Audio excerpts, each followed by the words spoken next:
nap. Oh, hey. Sorry, I wanted to take a little break after my last video, and I think I fell asleep. It's been 4 years. Oh boy. Oh no, when was the last time I posted something? Oh, okay. Cool. Better get back to it.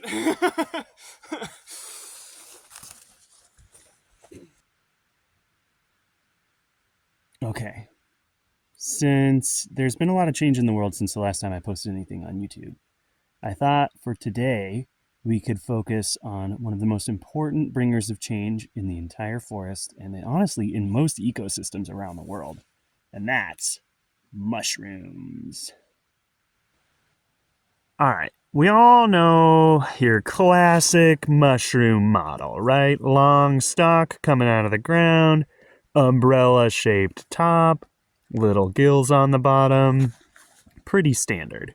But what actually is a mushroom? Well, the mushroom itself is not the whole living thing. If we follow the stalk all the way down and we go down here into the moss, which I'm not going to do because I want to respect this mushroom, we'll find that there's a whole other part of this living thing's body everywhere. So when you think about a mushroom, when you think about some kind of thing coming out of the ground or out of a log, what you're seeing is essentially the fruit from a fungus. Now, it might be a little confusing that I referred to a mushroom as a fruit of a fungus, because when we think of fruits, we typically think of plants, just like the black huckleberries growing on their bush here. And that might lead you to wonder, well, does that mean that fungi are plants? And that's not the case. They have a lot of parallels, but they do quite a bit different things, and they have very distant relationships. So when we talk about a mushroom being a fruit for a fungus, it's helpful to think a little bit more about what a fruit does or is without thinking about it being on the plant. So what's the actual purpose of a fruit? Well, this huckleberry here has spent this whole summer drawing nutrients out of the ground and drawing sunlight and carbon dioxide in through its leaves. And now it's gotten into late summer out here on the Olympic Peninsula, and this plant is ready to spread its seeds for the next generation. It wants to be able to make babies, essentially. So originally it made a flower. That flower got pollinated, and then the base of that flower turned into these little fruits. And on the inside of each of these huckleberries is seeds.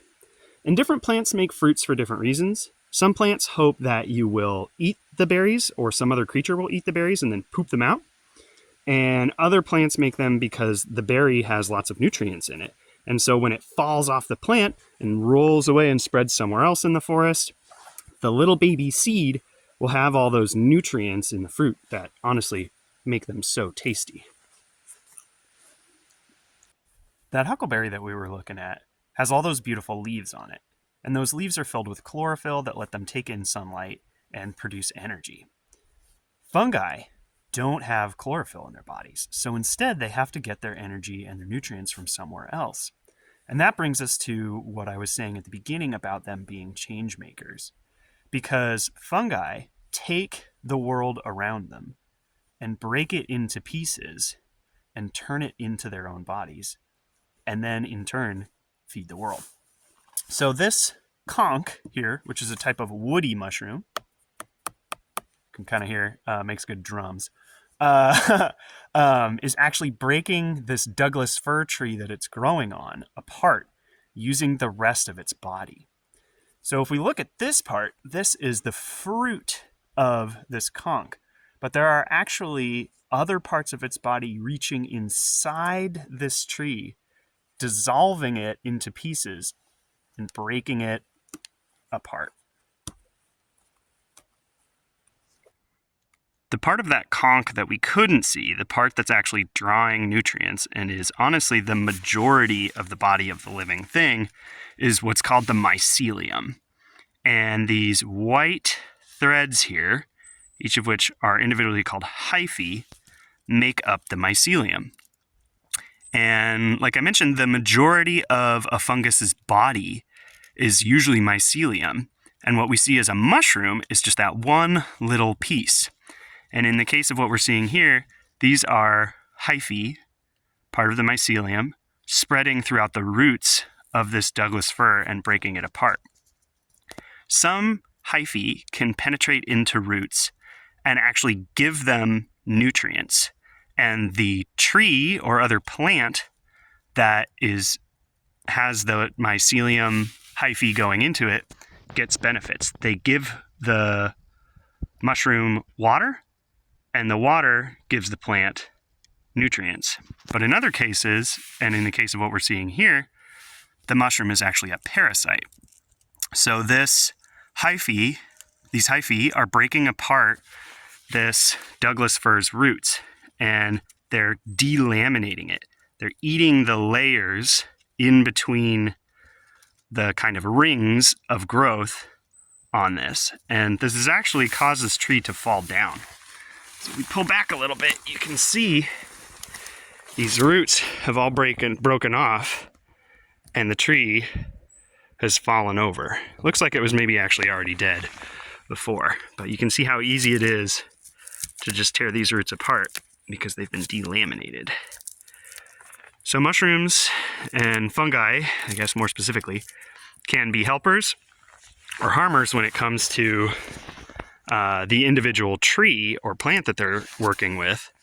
But in the long run, that is going to break all this wood, which might on its own with no fungi take 1,000 years to decay.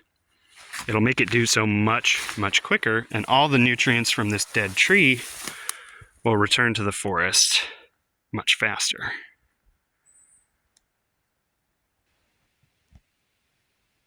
And even though fungi are taking the nutrients from other things and converting them into their own bodies, sometimes their fruits are just as delicious as those of a plant, like this golden chanterelle right here. Speaking of all these chanterelles, I want to be really clear about something. You should not use anything you see in this video to decide whether or not you should eat a mushroom. There are some species of mushrooms that are extremely toxic, although generally speaking, if you go with someone who knows what they're doing and you learn and listen and pay attention, you can find really incredible resources just growing right here in the forest floor, which is pretty cool. But even still, I am not giving you enough information right now to make good decisions about whether or not you should be able to eat something. So if you want to check out some different groups in the description and some different resources for learning to be able to forage for wild foods, that's a great way to start. And I hope it's something that you get to enjoy. Because the way I always think about it when I forage for mushrooms is no culinary experience is going to be so sublime that it's worth being dead for. So if I'm not absolutely certain, and it's not a species I've seen myself or another person collect 1,000,000 times, I'll just leave it alone. Because it's cool to learn and it's cool to see, but I don't necessarily need to eat it.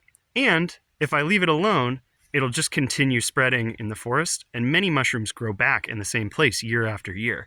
And so if you aren't sure what it is, and then you take a bunch of pictures, go and confirm with someone who does know, and then maybe bring them back, maybe you'll have even more of them in the future.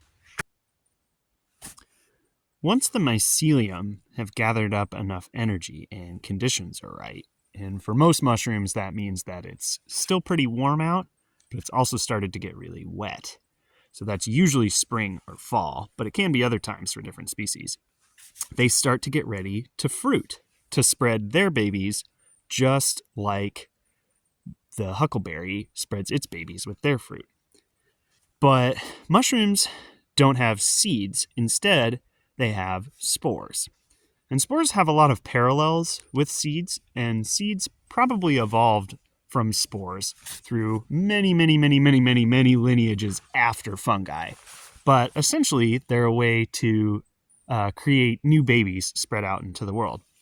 And most spores are really tiny. So I am going to pick this one mushroom to show you a little bit, but I want you to know there are several others around So we are not sacrificing this guy without other resources available.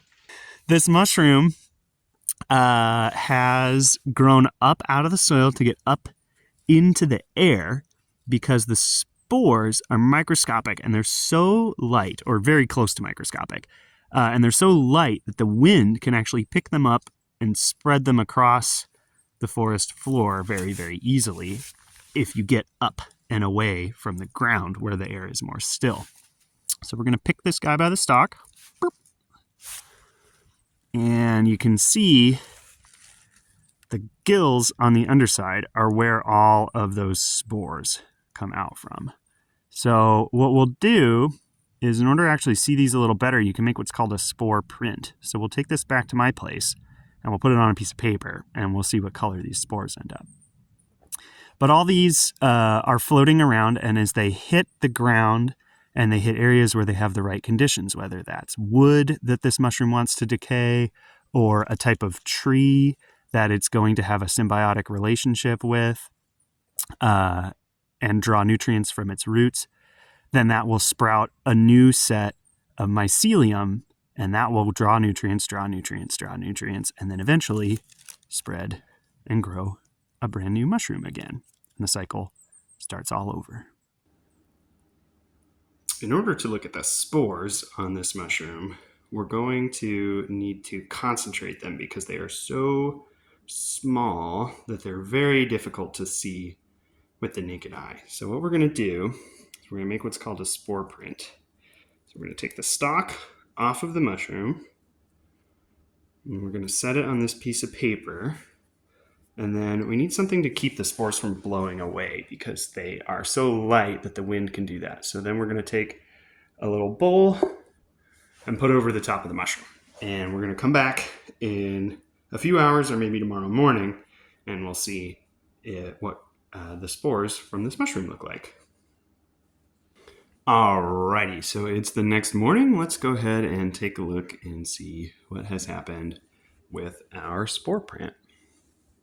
Okay, so I'm going to pick up the mushroom here. Okay, not a ton. So this one was you can see it's kind of beat up a little bit. So maybe this was an older one getting towards the end of its time putting out spores. But you can see kind of in the same shape as the gills, those brown stains. So those are the spores. And since you can't actually see the individual grains of them, that probably means this mushroom has microscopic spores. So there are probably thousands to tens of thousands of individual spores on here, and each one could potentially form a brand new mushroom if it lands where conditions are right. So those are the tools by which a mushroom or a fungus continues its life cycle, the spores being kind of like the seeds of a plant. Spores are also a really good tool for identification because when you're looking at a mushroom, the top of the mushroom might be a different color than you would expect, or it might have a different shape just to the kind of inherent natural randomness of existence. But spores are pretty much always the exact same color no matter what. They're a lot less affected by environmental conditions than things like the shape of the mushroom, the color, how wet it is, how degraded it is. So a spore print, if you are trying to learn how to identify mushrooms, can be a really, really great tool to help you go through the kind of full list of characteristics and tell you what type of mushroom you're looking at. Well, that about does it for today. And I wanted to wrap up by just coming back to that idea of change. And I know there's been a lot that's happened in the last few years, good, bad, in between either, depends on your perspective. But there's definitely been a lot of change. And change can be scary, change can be painful. But change is the one thing that is always going to happen. And I think nature really shows us that and is a good reminder that we can adapt and we can be a part of change. And if you are feeling like you're struggling with change, there are inevitably people in your community the same way there are members of the community of this forest that are thriving on change, just like these mushrooms. And they can help. And that might be professionals, like a therapist. It might be friends who are just a little more comfortable with a little more energy and chaos in life.